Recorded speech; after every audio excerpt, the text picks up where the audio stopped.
The whole American experiment is up for grabs. We're going to hopefully encourage Christians to get involved in election 2024 and do now what we can't do on November 6th. Hello, I'm Joseph Backholm, and welcome to Countdown to Decision 2024, a project of the Dobson Family Institute, where we equip you with education and information and hopefully some entertainment so you can be everything God wants you to be in the upcoming election. As an encouragement through this very specific election season, it's an important moment. I'm joined, as always, with my co-host, Alison Centofante. Hi, thanks for having me, and I'm so excited for today's conversation with the amazing Kirk Cameron. He needs no introduction. You guys know him as Mike Seaver from The Growing Pains, and you've probably seen him in a lot of films, Fireproof and others. He is now becoming a legend in my home for educating on historical biblical truth and on creating families and raising children that all point to Christ. I count him an expert on the Bible as well as our own nation's history. And I am so glad that he's here with us today. You're a very, very busy man. I was on your website and you could spend hours just consuming all the educational content. So I guess anyone that wants to homeschool can just sit on your website and let their kids watch everything you've made, right? Well, you know, my wife and I, we did homeschool our 6 kids for part of their education. And there's so many great resources out there today. And so I'm really honored to be among them. Yeah. Thank you for all your great work. And, I want to start off. I got to see you in person just a few months ago. There was a library story hour here in my hometown of Huntsville, Alabama. I moved with my husband from DC to the South. And so you are coming down and you're going to read a book on honesty and bravery with Brave Books. And I was so shocked, Kirk. We had here drag queens, trans activists, everyone showed up to protest your presence and you reading an innocent kid's book to children. And I had these conversations with my neighbors. They thought, what's going on? This is weird. And I said, this is happening all across the country. And I got to talk to them about what's in our libraries that's really filthy, and then the good that people like you are bringing. So what is going on in terms of education in our country? There's so much on the line this election, and with a worldview that's being pushed on the most innocent of minds, I'd love to hear your take on what's going on. Well, none of us want to think that America could ever be toppled and taken over by another country, a group of people with a different ideology. I mean, why would you want to get rid of liberty and justice for all and freedom, religious freedom, political freedom? Well, there's a lot of people who would like to get rid of that. Just read the Communist Manifesto. Just read Rules for Radicals. Just look at the rest of the world, right? I mean, look at Venezuela, look at China, look at all these other places. What we have here in this country is very unique, and it's only existing because we have a biblical root that has produced this sweet fruit of liberty and justice. And what we have done is we've neglected that root in our country, and we bought into some bad thinking that has resulted in a vacuum, and darkness has just rushed in to these vacant places in the leadership positions in our homes. We have absent parents. We have distracted dads. We have mothers who no longer see parenting their children as their sacred privilege. We have dads who are sitting on a couch watching video games and watching porn rather than being an example for their children and discipling the young men in this country. We see leadership abandoning fidelity to Scripture in the pulpits of our churches and in our seminaries. All that stuff is being colored the color of the rainbow religion rather than Christianity, and diversity, equity, and inclusion is gutting our governments and our corporations. So when we allow that kind of thing to happen on our watch, what do we think is going to happen? We've severed the root of Christianity. I think there's still some of it left, but if we don't nourish and repair that, the fruit shrivels up, the branches end up falling off, and the whole tree is going to topple. So what do we do about it? There's a lot we can do about it, and that's what we're here to talk about today. And Kirk, we are going to get to some solutions, but I want you to expand a little bit more on kind of what you see from parents and specifically fathers as well. There seems to be an indifference in some ways, and I don't know if you think that's the right word, but if you do, where do you think that comes from to, with respect to issues like, as you've dealt with, what our kids see and really protecting the innocence of our children? It seems to be something that innately parents would want to care about and be emotionally kind of motivated by, but we don't see that in huge swaths of the country and even within the church. Why do you think that is? Well, we need to figure that out. And I think there's a couple of ideas that come to mind. One is, I think some parents and grandparents are just not aware of what's actually happening behind closed doors. And even what's happening out in the open, because A, they're not on social media, they're not watching what's going on. B, the legacy news media outlets are not showing you what's going on. So there's cover up of that kind of thing. And also, I think in your heart of hearts, many parents and grandparents just don't want to believe that things are getting as bad as it is. And so there's a bit of willful ignorance going on. Kirk, if I may, what are the examples that you've seen? If you were going to try to make people aware that it really is that serious, that it deserves people's attention, what's the best illustration or evidence of that? Well, I'll give you a personal example from my life experience. I wrote a children's book a couple Christmases ago called As You Grow. It's about a little acorn that grows into a great big oak tree, and it learns how to grow the sweet fruit of love, joy, peace, patience, kindness, goodness, gentleness, faithfulness, and self-control. This is the fruit of the Spirit. Well, I wanted to read it in a public library to some children as a story hour, like so many others have been doing. And I was denied by over 50 public woke libraries that had previously held drag queen story hours for children in those public libraries. And they told me that I was not welcomed there because our values did not align, that their communities were inclusive, and therefore I wouldn't be welcomed there. They told me that they were looking for authors of a particular color of skin, and I didn't match. You think this is an exaggeration? No, it's really not. I went on news stations all over and told them, I put them on blast publicly and said, what you're doing is unconstitutional. This is viewpoint discrimination of the worst kind. It's religious discrimination. And they probably hadn't even read my book.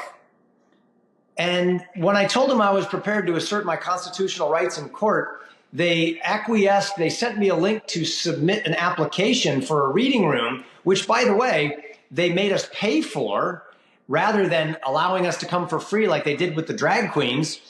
And they wouldn't even put it on their calendars, many of them.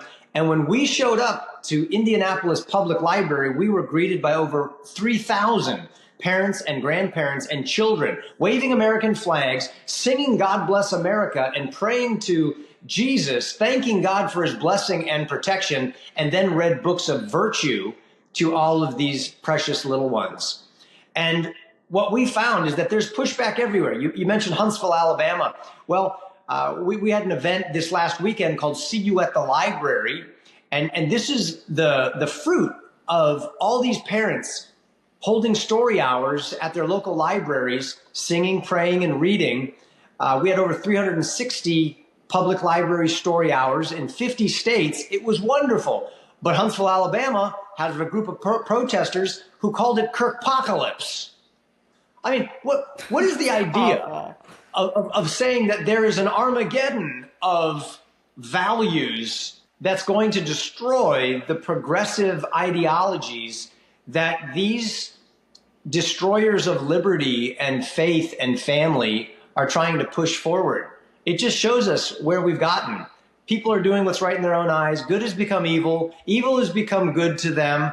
And this has all happened on our watch. So we better wake up. We better understand that California has child protective services right now removing children from Christians' homes because they say it's not safe for these children who need to be able to transition from boy to girl without their parents' knowledge in a new home because these parents are unfit because of their Christian values. This stuff is real. This is happening all over the place. Kirk, what excites you about the opportunity we will have as Christians on November 5th to course correct?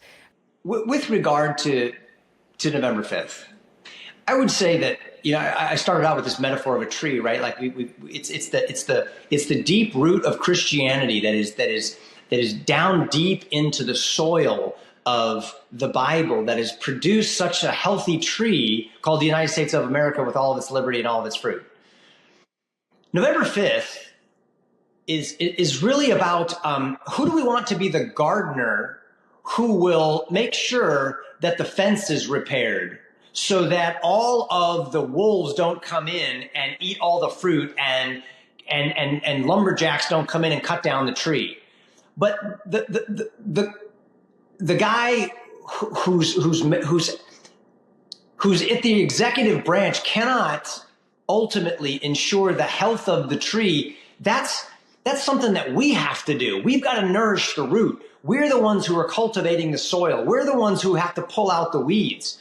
We're the ones who have to make sure there's enough water and sunshine for our children to grow up to be the future moms and dads of this country. We're the ones who are in charge of creating the culture of the garden. And I say we've got to do everything that we can to elect the person who's going to give us the most protection, the most air cover, so that the family of faith can continue to repent of our sin, pull up the weeds of apathy and complacency, and nourish the root of Christian education to our children and our grandchildren. That's the only hope that we have. Not that the government is going to fix this stuff for us. That's not their job. Their job is to protect from evil. But if we don't do our job, there's going to be nothing to protect, only something to replace. And that will easily happen if moms and dads and grandparents don't step up and fulfill our sacred responsibility. Kirk, I think that's a really important point to understand that regardless of who is elected in November at local, state, federal levels, it is not ultimately their job to take care of our country. And we are a government of, for, and by the people. That's means right. Us. That's right. And if we are not personally engaged consistently in the maintenance, and I think the picture that you have painted of a garden with a tree, and we're all gardeners in our own ways, and we have different roles, and we take care of different parts of the garden. But the idea that we can delegate our civil liberties and our freedom and our prosperity and our governance to other people, and we can just ignore it, that mentality is actually a big part of the problem. Yeah, 100%. I mean, we could do that. We could do what you said. We could outsource parenting. We could subcontract civil responsibility to other people, and we'd just become China. We could go there if that's what we want to do. But history tells us that's not a good move. That's why we had things like Magna Carta and English common law. That's why we love heroes like Braveheart. That's why we love William Wilberforce, is because these guys leaned in to the promises of God. They drew confidence and strength from that, and they did the hard things. If they didn't do that, if the Pilgrims and our founding fathers didn't do those things, if they didn't, nobody wants to go to war. Nobody wants to have to deal with the ugly nasties and sweat and shed blood. But guys, this is the work that's required when good men and women do nothing, when we sit back and enjoy the shade of trees planted by others without contending for future generations. And we've got to do that. Every generation has faced its own unique challenges, which means every generation requires people willing to sacrifice their lives, fortunes, and sacred honor, whatever their current version of that may be, to deal with those challenges. And so our challenges are unique, but our situation is not necessarily unique. People have always I agree, Joseph, and I'd like to add that our problems and challenges are common with every other nation on the planet. Why? Because people are selfish. The heart of man is wicked and deceitful above all things. The book of Jeremiah tells us. And yet, America's accomplishments have been unique in all of the world. We have formed a kind of government here in this country that people would have died for, killed for, to be able to be a part of it. That's why so many people are rushing into this country. That's why everybody wants to be here, because there's unique opportunities. There's religious liberty. There's educational opportunities, economic liberty. All of that stuff is important. If a nation doesn't have the economics to provide for its own defense, it's easily toppled. And so we've got to be concerned about the economy. We've got to be concerned about education, because the future of America lies in the hearts and minds of our children. We've got to be concerned about political leadership, and we've got to be concerned about church leadership, and even more than that, the integrity of moms and dads in our families. Mm-hmm. Well said. I think what's powerful to me is this imagery that we have a nation worth defending. And so if we can get our young people to understand why we are so excellent, why we are here, and the beauty that America has provided the world in terms of missionaries, in terms of opportunity, like you said. And our founders told us that our form of government is suited only for a religious and moral people. It is completely unacceptable for any other kind. We have Noah Webster, who told us that without the principles of Christianity, our freedom is done. Our prosperity and opportunity is a thing of the past. And it really ought to be, because look what's happening. If we give freedom to say that men can be women and give birth, if we teach our children that they don't have to ask their parents and the government doesn't need to tell their parents, and we'll even make them pay for child mutilation, gender transition surgeries, and we're going to celebrate all of that stuff. If we're going to plunder people's property, in the name of welfare and giving everybody a fair shake, this is insanity. And so I would say that freedom in America is a biblical idea. It comes from the ancient Hebrew republic before the kings in Old Covenant Israel. But it absolutely required the people making a covenant with God and a covenant with one another to obey his laws from the heart.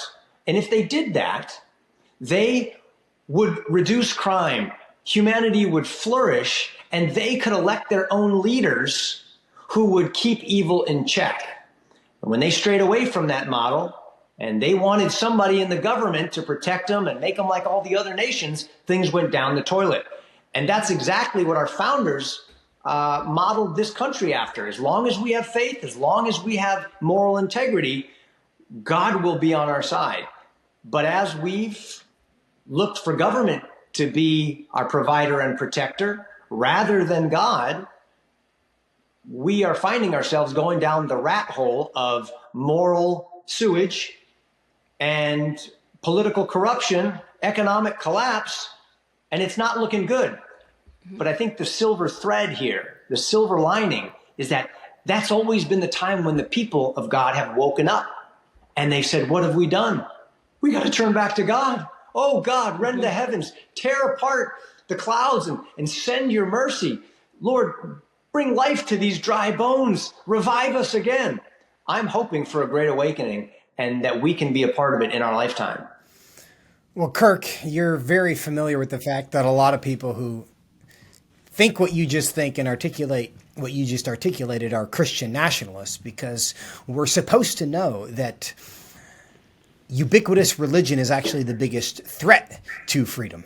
And what we really need is a more secular society so that nobody's trying to push their values and their religion on other people. And so then there's just space and room for all of us to live authentically and be who we really want to be. What do you say to that?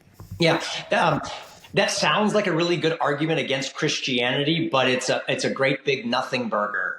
It has zero validity to it. Just ask the most famous atheist living in the world right now, Richard Dawkins, when he was asked recently in an interview if he could live in any kind of country in the world, what kind of country would he as an atheist like to live in? You know what he said? A Christian country.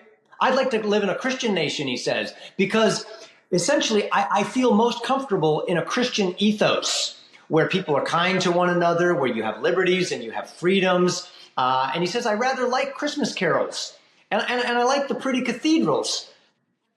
He says, I don't want to live in a Muslim country. I mean, ultimately, that ideology leads to the oppression of women and a lack of freedom and bondage and butchering. He's like, that's the worst. And the problem is, of course, we understand that for Richard Dawkins, an atheist, to say, I like cathedrals and Christmas carols, but then be happy that church attendance is declining is like saying, I like food, but I'm glad America's farms are closing. So Christian ideology making its way like a beautiful fragrance through every room in our nation, families, communities, schools, libraries, and the halls of Congress is what made us so unique in the first place. George Washington understood that. Abraham Lincoln understood that. The Pilgrims said that. Ronald Reagan said, remember the Pilgrims and what they stood for. This is actually what every atheist wants, what every Buddhist, Hindu, and Muslim wants. They want to live in a culture that is all about the sweet fruit without embracing the root, and it cannot be done. And I'll add to that one more illustration is we value human rights and human dignity, and that's been a gift of Western civilization to the world. But let's remember where that comes from, which is in our founding documents, that we have rights. They are endowed on us by our Creator, because the assumption is we are created in God's image, and that's where our value comes from. Christians need to be aware of it, that the more we move away from a Christian foundation, a Christian set of assumptions, the image of God being the source of our rights, the more secular we become, the more we move away from this idea that every human has dignity. Because, and the fact is, and this is just what we need to accept, if we are not created equal, we are not equal, because there is no other basis on which we are the same. Either we all have the same value because we are created in the image of God, or just look around. We're not the same size. We're not the same strength. We don't have the same intelligence. We don't look the same. We're not equal unless we are all created in the image of God. So for those of us who value human dignity, we cannot surrender that premise. You started this movement of homeschoolers, and it's now one of the leading, if not the leading form of education. People are pulling their children out of public schools left and right. I was a public school kid, but I don't think I can send my kids to public school anymore with what I've seen, what I know. And I'd like to talk a little bit about that because you mentioned briefly that government does have power, and if we give it more power, it can do good or bad.